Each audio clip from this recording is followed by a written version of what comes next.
Hai semua, kali ini kita akan membahas soal-soal yang terkait dengan materi KD 3.1 dan 4.1, yaitu tentang materi momen gaya, momen inersia, titik berat, dan momentum sudut. Tapi sebelum lanjut, kalian yang belum subscribe, silahkan subscribe dan hidupkan tombol lonceng untuk mengetahui postingan-postingan kita selanjutnya. Sebagai bagian yang pertama, kita akan membahas soal-soal yang terkait dengan momen gaya. Oke, sebagai contoh soal yang pertama, sebuah batang yang ringan dan dianggap tidak bermassa memiliki panjang 900 cm dan terdiri dari 3 buah gaya seperti gambar.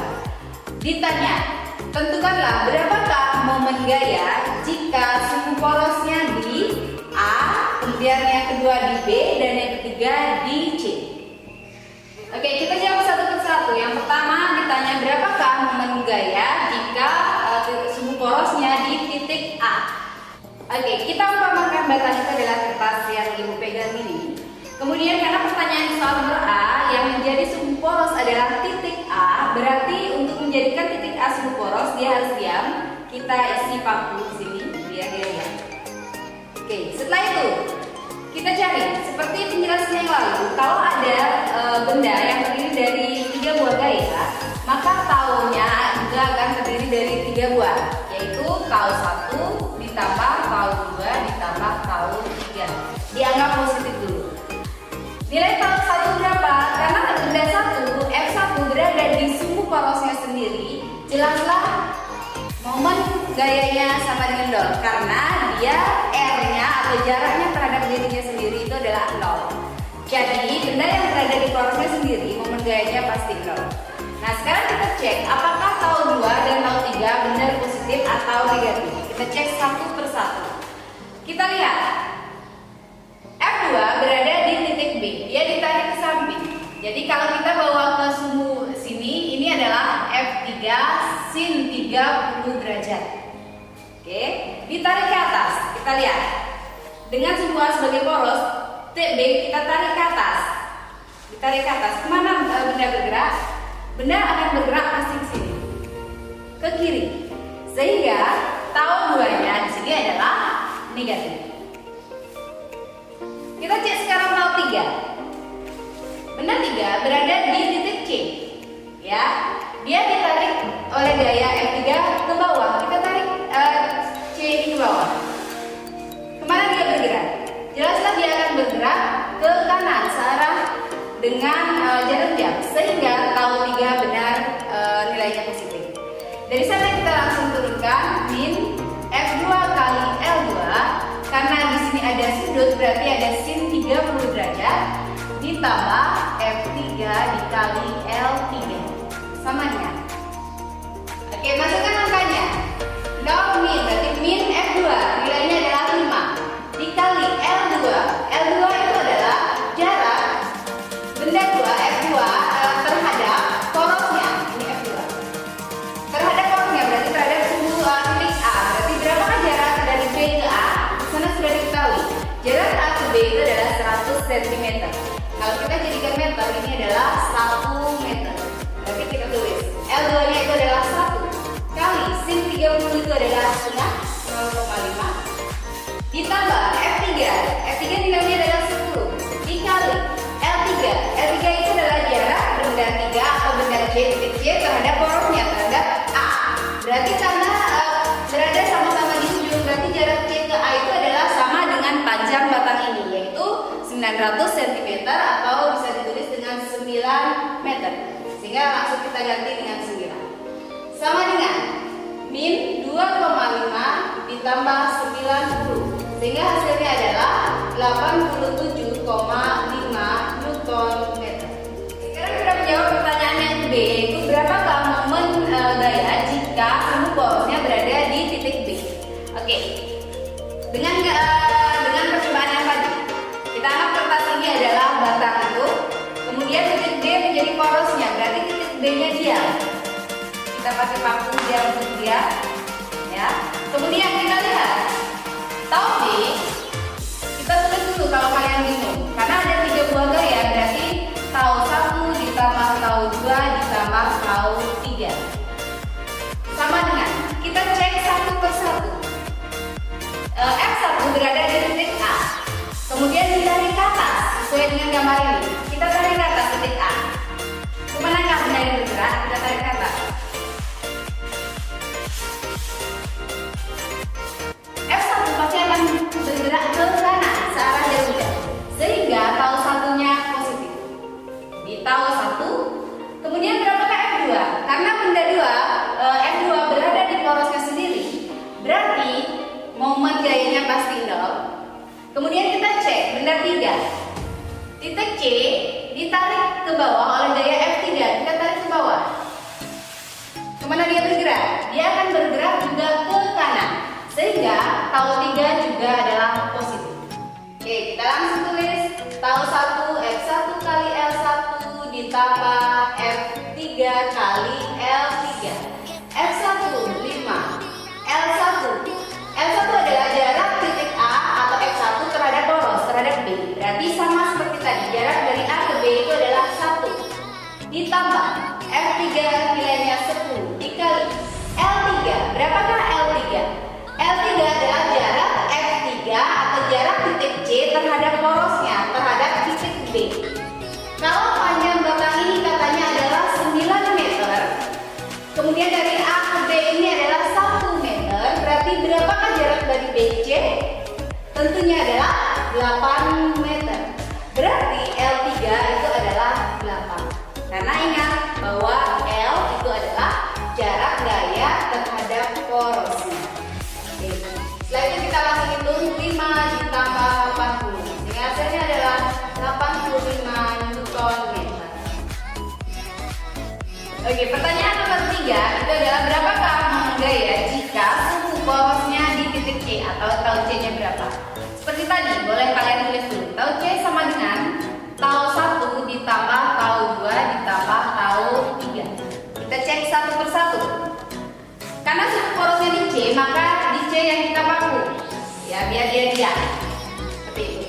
Kemudian kita lihat F1 berada di titik A dan ditarik ke atas. Kita tarik A-nya di atas.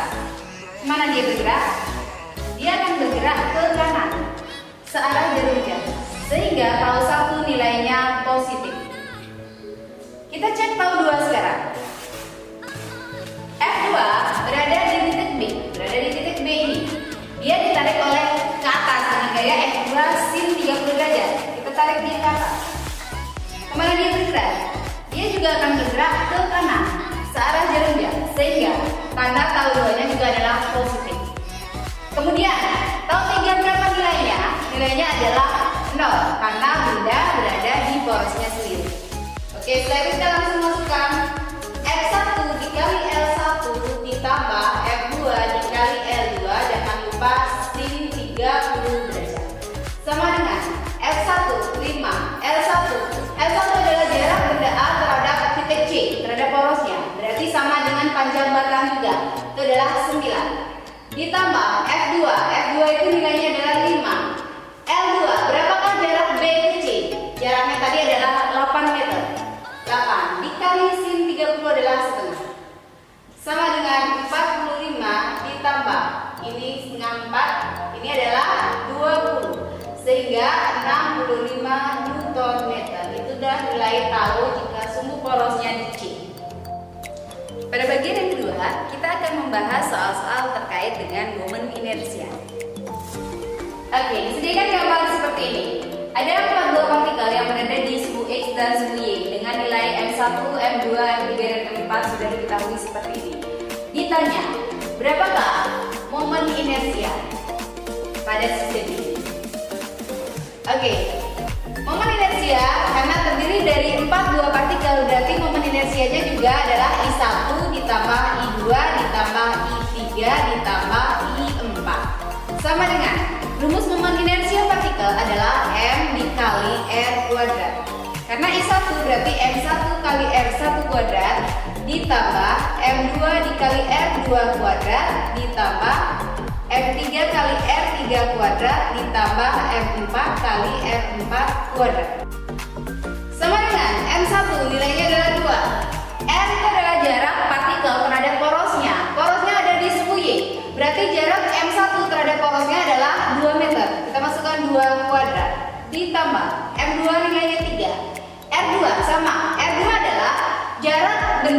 terhadap porosnya. Benda 2 berada di suhu Y, berada di porosnya sendiri, berarti R-nya adalah 0. Ditambah M3 nilainya 5. M3 adalah jarak benda 3 terhadap porosnya, terhadap suhu Y, berarti 1 meter kuadrat. Ditambah M4 nilainya juga 5. R4-nya berapa? Jarak M4 terhadap porosnya, berarti jaraknya adalah dari sini ke sini itu adalah 1, dari sini ke sini itu adalah 1, berarti jarak M4 terhadap suhu Y itu adalah 2. Ingat kuadrat. Sama dengan, jadi ini adalah 8, ini sudah pasti 0, jadi benda yang berada di porosnya sendiri, momen inersianya juga adalah sama dengan 0, ingat ya. 0 ditambah, ini 5, ditambah 20, sehingga ini menghasilkan 33 kg meter kuadrat. Oke, sebagai contoh soal yang kedua, kita memakai soal yang tadi, tetapi sumbu putar sekarang kita pindah. Kalau tadi sumbu putarnya berada di sumbu Y, sekarang sumbu porosnya itu ada di sumbu X. Oke, seperti tadi, I-nya itu adalah I1 ditambah I2 ditambah I3 ditambah I4 sama dengan benda 1. Benda 1 berada di sumbu X, berada di porosnya sendiri, berarti nilai momen inersianya adalah 0. Ditambah I2, benda 2 itu masanya itu adalah 3. Jarak benda 2 terhadap sumbu X, terhadap porosnya, karena porosnya adalah ini semua sumbu X, itu adalah 1 meter. Sehingga di sini adalah 1 kuadrat. Ditambah I3, benda 3 berada di sumbu X, berarti berada di porosnya sendiri, berarti momen inersianya juga 0. Ditambah benda 4 juga berada di sumbu X, berada di porosnya sendiri, sehingga momen inersianya juga 0. Sehingga I-nya di sini adalah 3 kg meter kuadrat saja.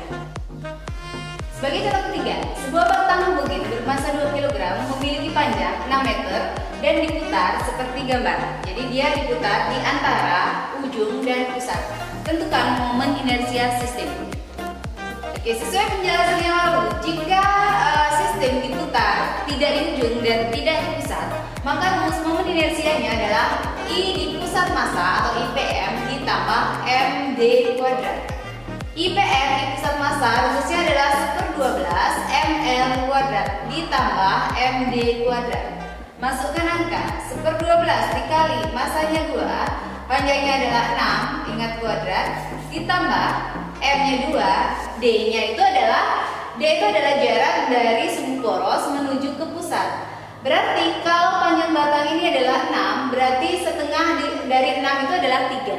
Kalau dari sini ke sini itu sudah 1, berarti sisanya D-nya itu adalah 2 meter. Sehingga nanti masuk di sini adalah 2 kuadrat.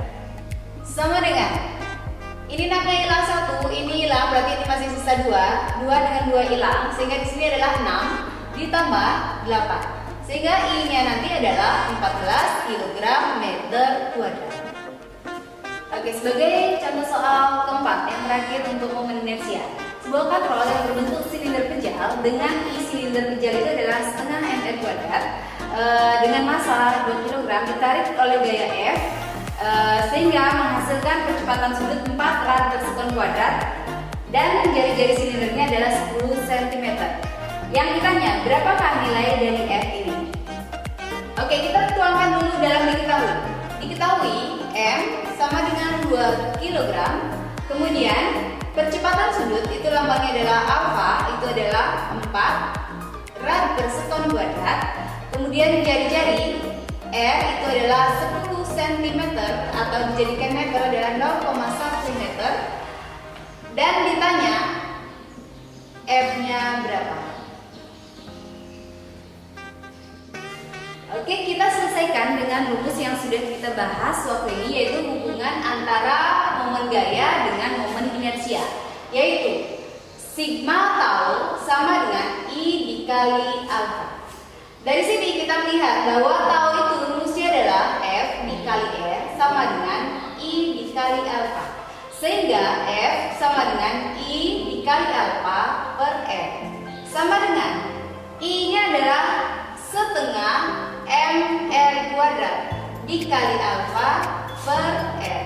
Sehingga dari sini R-nya bisa kita mudahkan 1. Sehingga rumus F akan menjadi setengah kali M dikali R dikali alfa.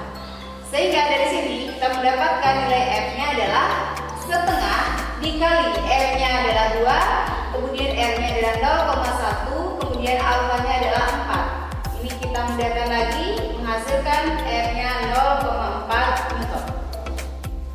Oke, kita lanjutkan pada bagian yang ketiga, yaitu soal-soal terkait dengan titik berat. Oke, sebagai contoh soal pertama, sebuah bangun yang digambarkan seperti ini ditanya berapakah set nolnya, yaitu x0 dan y0. Oke, seperti pembahasan kita yang lalu, kita harus membagi bangun ini menjadi 2 bangun angka lebih. Kita cukup menjadikan ini 2 bangun, kita bisa memotongnya di bagian ini. Jadi ini bisa kita hilangkan biar tidak terlihat lagi, sehingga akan terlihat ada 2 buah bangun, yaitu bangun 1 dan 2. Pemilihannya bebas. Ini bangun 1, ini bangun 2, atau dibalik juga tidak masalah. Untuk menjawab nilai x0 dan y0, kita harus tahu nilai x1, y1, a1, dan x2, y2, a2. Oke, kita sekarang mencari nilai x1, y1, a1 dengan berpusat pada benda 1. Abaikan benda 2. Kalau kalian bingung dengan mengabaikan benda 2, kalian boleh gambarkan ulang bangun tadi. Kemudian kita cuma menggambarkan letak bangun 1 saja. Misalkan seperti ini. Bangun 1 adalah bangun segitiga. Dengan ini adalah 8, ini adalah 14. Kemudian bagian yang di sini ini adalah angkanya adalah 10. Kemudian di sini adalah 22. Boleh kalian gambarkan seperti ini. Kalau kalian bingung masih ada bangun 2, kita gambarkan dia terpisah. Oke, dari sini kita bisa tahu nilai x1. Lihat, sumbu x-nya ada di sini. Benda 1 ini tidak mulai dari titik 0, tetapi dia mulai dari titik 10. Sehingga seperti yang lalu, 10-nya harus kita tulis dulu. Ditambah. Kemudian, pada sumbu x, bangun 1 itu digitnya adalah dari 10 sampai 22. Berarti digitnya adalah 22 dikurangi 10 itu adalah 12.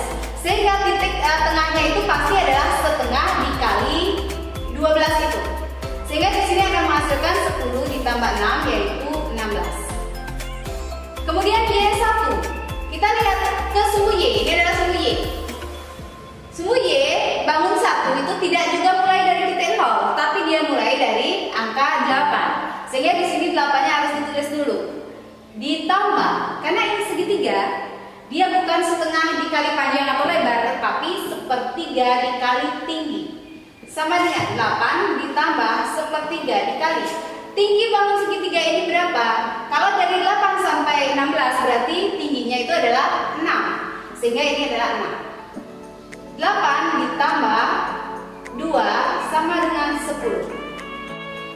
Oke, A1 berarti A1 karena dia segitiga, setengah dikali alas dikali tinggi, setengah dikali alasnya tadi adalah dari 22 dikurangi 10 itu adalah 12, tingginya itu adalah 14 dikurangi 8 tadi adalah 6. Sehingga ini hasilnya adalah 36. Oke, sekarang kita mencari nilai X2, Y2, dan A2. Kita fokus di bangun 2. Kalau kalian merasa terganggu dengan adanya bangun 1 ini, kita hapus saja bangun 1. Kita abaikan dulu. Setelah itu kita cari nilai X2. Kita fokus di sumbu X. Panjang benda 2 di sumbu X adalah 22. Berarti titik beratnya adalah setengah dikali 22. Itu adalah 11. Kemudian Y2, kita lihat pada sumbu Y, benda 2 itu panjangnya adalah 8. Berarti Y2-nya adalah setengah kali 8. Itu adalah 4. Kemudian A2, karena ini bangunnya adalah persegi panjang, jelas adalah panjang kali lebar. Berarti panjangnya adalah 22 kali lebarnya itu adalah 8. Sehingga hasilnya adalah 176. Seperti biasa untuk mempermudah perhitungan, kita bandingkan nilai A1 dan A2. Tadi 36 berbanding 176. Ini bisa kita sama-sama bagi 4. 9 berbanding 44. Oke, sehingga langsung kita hitung. X1, X0 nya itu berarti X1 A1 plus X2 A2 per A1 ditambah A2. Masuk angka 16 dikali 9 ditambah X2 tadi adalah 11 dikali 44 per 9 ditambah 44 sama dengan 44 ditambah 484 dibagi 53 sama dengan 628 dibagi 53 sehingga menghasilkan 11,85.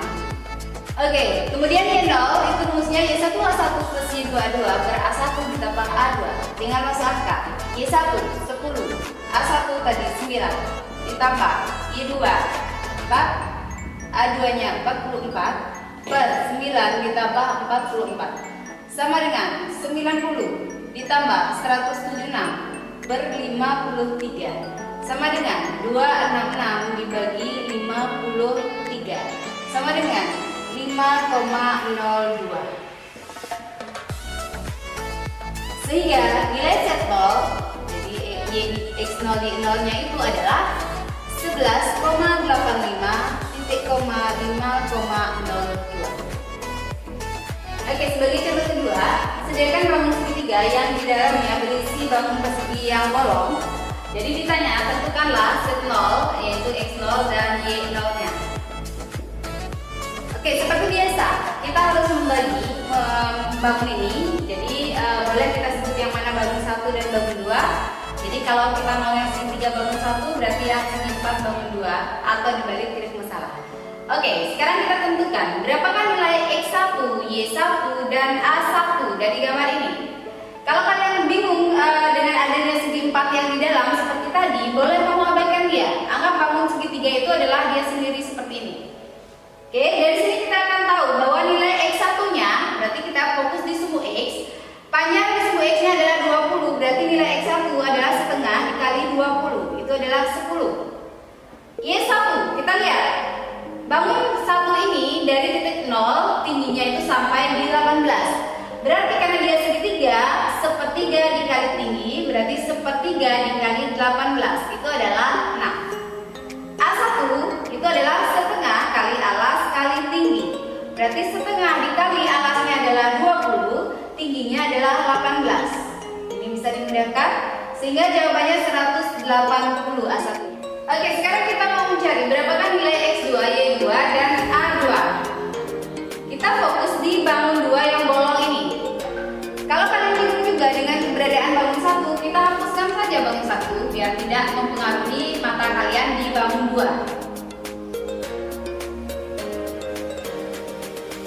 Oke, kita lihat bangun 2. X2 nya kita lihat di suku X, dia tidak mulai dari titik 0, tetapi dia mulai dari titik 6 seperti tadi. 6-nya harus ditulis dulu.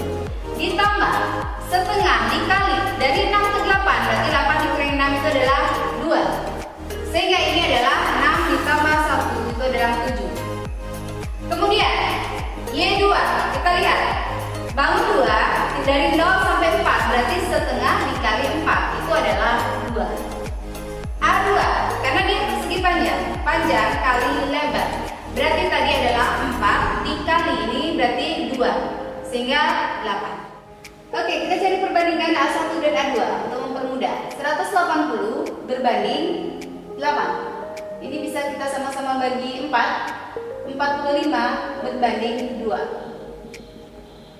Oke, sehingga X0 rumusnya itu adalah X1 A1 plus X2 A2 per A1 plus A2 akan menjadi, karena tadi bangun 2 itu adalah bolong, berarti luasnya akan menjadi negatif. Sehingga A2, karena bangun yang bolong itu kita sebut benda 2 tadi, berarti A2 nanti adalah min. Sehingga di sini ini boleh kita ganti plusnya menjadi min. Yang di bawah juga A2 akan menjadi negatif. Langsung masuk perhitungan.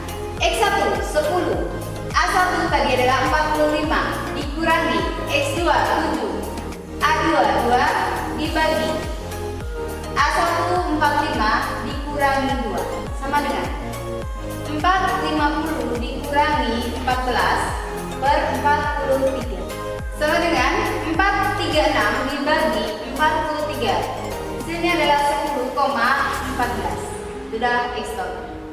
Oke, nilai Y0 sama Y1 A1 min, karena A2 nya min ya, min Y2 A2 per A1 min A2 sama dengan, masukkan angka Y1 tadi adalah 6 dikali 45 dikurangi Y2 adalah 2 dikali 2 per 45 dikurangi 2 sama dengan 270 dikurangi 4 dibagi 43 sama dengan 266 dibagi 43 sama dengan 88,67. Sehingga nilai setolnya itu adalah 10,14 titik 88,67. Oke, sebagai bagian terakhir dari materi KD 3.1 kita akan membahas soal-soal tentang momentum sudut.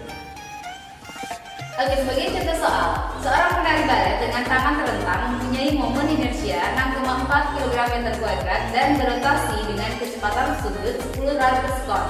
Ketika tangannya dirapatkan, momen inersia penari tersebut menjadi 1,6 kg/m². Kecepatan sudutnya menjadi. Oke, kita tuangkan soal itu ke dalam diketahui. Seorang penari balet dengan tangan terentang, jadi di sini kondisinya ada dua kondisi, tangan terentang dan tangan dirapatkan. Pada saat tangan terentang, momen inersianya I-nya kita sebut dengan istilah I1 saja, 6,4 kg/m². Dan berotasi dengan kecepatan sudut, berarti omega 1 juga adalah 10 rad per sekon. Ketika tangannya dirapatkan, itu adalah sudah kondisi kedua, momen inersia penari menjadi, berarti I2-nya adalah 1,6 kg/m². Ditanya berapakah kecepatan sudutnya, berarti ditanya berapakah omega 2-nya. Dari yang kita tahu ini jelas kita akan menggunakan rumus dari hukum kekekalan momentum sudut. Kalau kalian ingat, L1 sama dengan L2. I1 dikali omega 1 itu adalah rumus L1 sama dengan rumus L2 adalah I2 dikali omega 2.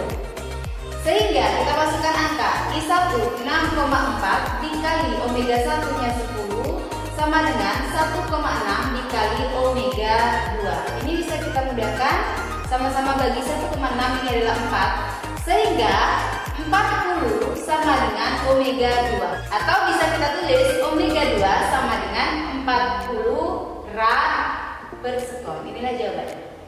Demikianlah pembahasan kita tentang materi soal-soal KD 3.1 dan 4.1.